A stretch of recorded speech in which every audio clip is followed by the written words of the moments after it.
Coucou. Alors aujourd'hui on va faire un petit point sur les Vario Flyers. Alors, pourquoi on fait ça? Tout d'abord parce que c'est quand même grâce à eux qu'on peut faire des super motorisations. Grâce à ça, tu peux aller jusqu'à 24 ou 28 S sur des voitures de forte poids. Donc ça c'est vraiment, pour l'instant c'est les seuls. Et le gros avantage, c'est que ça coûte très peu cher. Au revoir MGM 14S à 1800 euros le moteur et le Vario. Non, ici tu as quelque chose autour de 200 euros qui est fiable, mais qui est sous réserve d'un peu de travail. Voilà, ça on peut pas dire autre chose hein, quand même. Ça veut dire que il y a quand même des petites choses à savoir, des petites choses à faire. Et justement, je fais des vidéos pour que vous ayez pas peur. Voilà. Alors, dans les grosses échelles, ça commence à faire du 12S. Waouh, super. Cassel va faire du 12S, a priori. En 12S, vous avez le ZTV. Par contre, ça pèse 200-300 euros. Le ZTV, c'est un monstre qui pèse 600 grammes. D'accord? Donc franchement, c'est pas terrible en termes de poids. Par contre, c'est vrai que c'est hyper facile à programmer, etc. etc. Les pros de la compète pour les brushless vont prendre le ZTV, c'est très bien. Nous, on fait du loisir et je peux que vous conseiller, pour le prix en tout cas, si vous souhaitez plus de 12S, vous n'avez qu'une alternative, malheureusement, ou pas, hein, c'est les flyers. Donc le flyer, déjà, vous pouvez l'acheter soit sur AliExpress, soit via eBay avec Rafa Momba Brushless. Donc ça, c'est le lien que je vous ai mis en dessous. Il est aussi un peu sponsor de cette vidéo parce que ça, je l'ai eu via un retour de garantie hyper réactif d'un neuf, parce que j'ai claqué le mien sans preuve, je l'ai remonté, maintenant ils m'ont fait confiance, j'en ai eu un nouveau, d'accord? Donc celui-là, je l'ai eu, il est tout neuf, tout beau. Donc je tiens à le remercier. Lisa de chez Flyer, parce que bon, chez les Chinois, ça s'appelle tous Lisa, Jackie, Elsa, mais bon, donc Lisa qui répond à tous les mails, des interrogations, Rafa qui est hyper réactif dans les réactions aussi. Donc ce qui est bien avec eux, en tout cas, ils sont hyper réactifs. Aussi bien la partie programme, parce que des fois on peut avoir des soucis de programmation, ils vous aident, on verra tout à l'heure, à connecter, un peu à programmer ces flyers. Donc franchement, gros big up à eux parce qu'ils font un gros travail et c'est pour ça qu'ils méritent aussi d'être un peu plus connus. Donc sachez qu'au-delà de 12S, il y a autre chose que MGM. Hein, voilà, après, si vous voulez faire plaisir à dépenser 600 euros pour un beau combo, c'est vrai qu'il est sympa, c'est beau, c'est un peu plus joli que ça, faut être honnête. C'est sympathique, par contre, c'est vrai que en rapport qualité-prix, ça pique. Donc, le flyer, vous allez avoir plusieurs choses. Vous allez avoir les modèles à partir de 12S jusqu'à 28S, on a dit. Vous allez avoir des modèles avec le bec ou sans le bec. Alors le bec, c'est que du 5 volts. Dès que vous voulez avoir plus que 5 volts, il va falloir chanter le bec. Pour chanter un bec, si vous l'avez pris, il faut tout simplement enlever l'alimentation, donc le fil rouge de la prise du Vario. Et après, vous allez être en bec externe. D'accord? Ça veut dire que vous allez devoir avoir en plus une petite lipo 2 ou 3S, moi je préfère le 3S, qui va venir alimenter toute la partie électronique de votre voiture, un 5e ou un 7e, un 6e. Voilà. D'accord?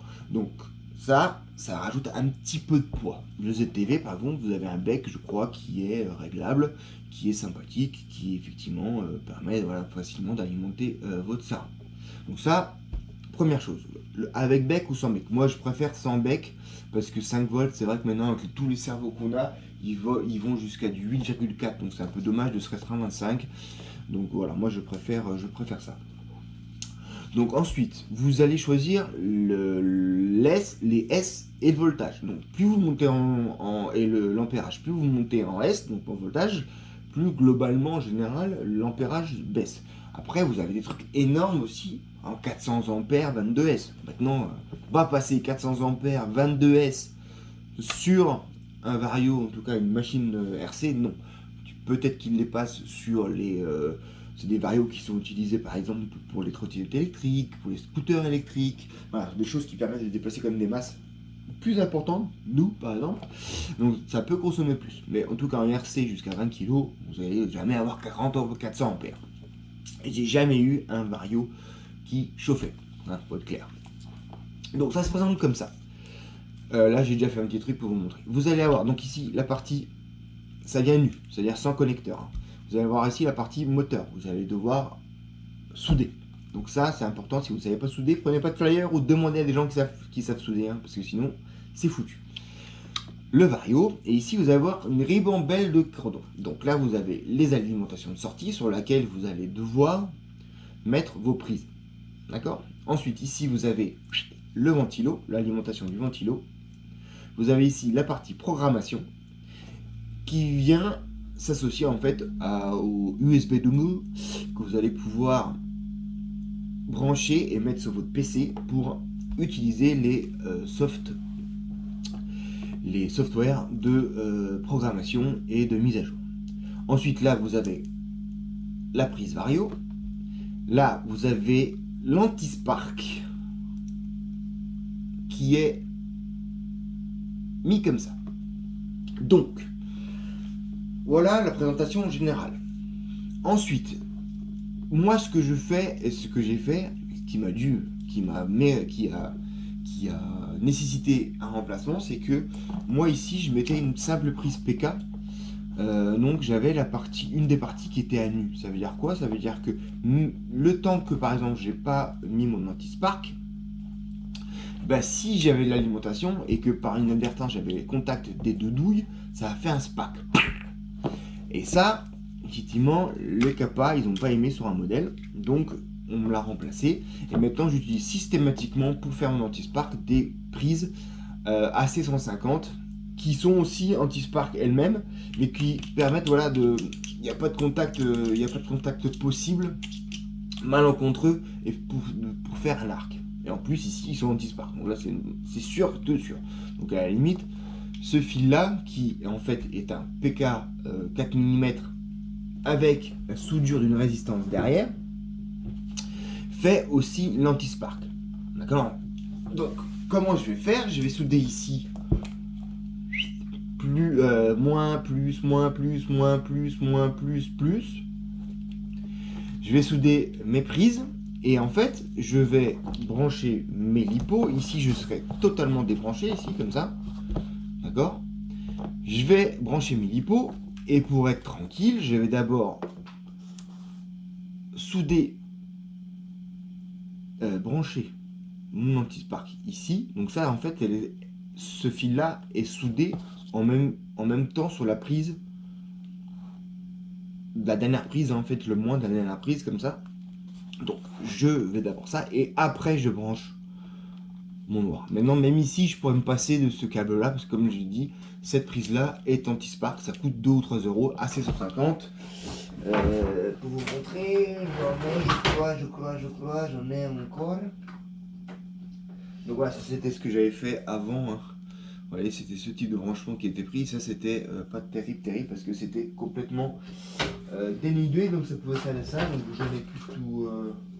J'en ai plus à 750, mais voilà, voilà. C'est anti-spark parce qu'il y a un petit câble là ici qui permet d'amorcer le spark. Donc voilà. Ensuite, ça c'est la partie hardware, c'est-à-dire que vous allez devoir souder, vous allez devoir faire une soudure ici pour faire ça, et vous allez devoir souder toutes vos prises.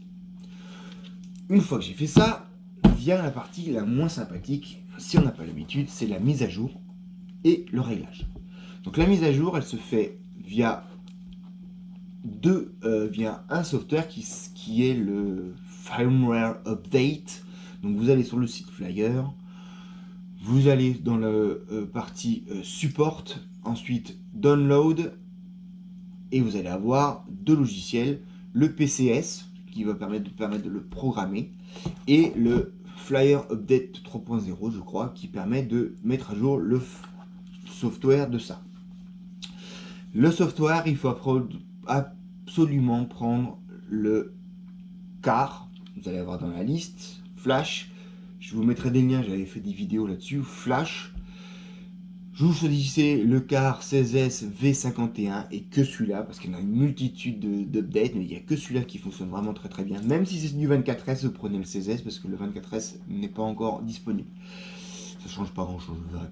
Donc je le mets à jour et je prends cette version-là. Une fois que c'est fait, je vais sur l'autre soft qui permet de programmer. Et là, je vais pouvoir programmer tout ce qui est puissance de freinage, puissance à l'accélération, mode d'accélération, est-ce qu'on peut, mode de coupure, nombre de, le cutoff, la progressivité d'accélération, est-ce que je veux une accélération linéaire, exponentielle ou logarithmique. Je peux régler le timing moteur, je peux régler la fréquence du moteur, et je peux programmer le start mode. Globalement, il y a une mésentente dans certains thèmes, par exemple l'ABS braking, c'est pas du tout le réglage de l'ABS, c'est juste la force de freinage. Donc là, de facto, de mémoire, je crois qu'il est réglé à 100 en freinage, c'est beaucoup trop, c'est 50% de freinage, ça suffit largement là-dessus. Moi, je mets mes cutoffs à 3,4, mon start mode, je le mets en médium, comme ça, en fonction de chaque voiture, après vous pouvez le régler. Ensuite, le start mode, il y a le punch mode, donc la capacité en fait à accélérer ou à mettre la patate à l'accélération. Puis il y a le start mode. Le start mode, c'est en fait, c'est à partir de quand votre moteur va démarrer.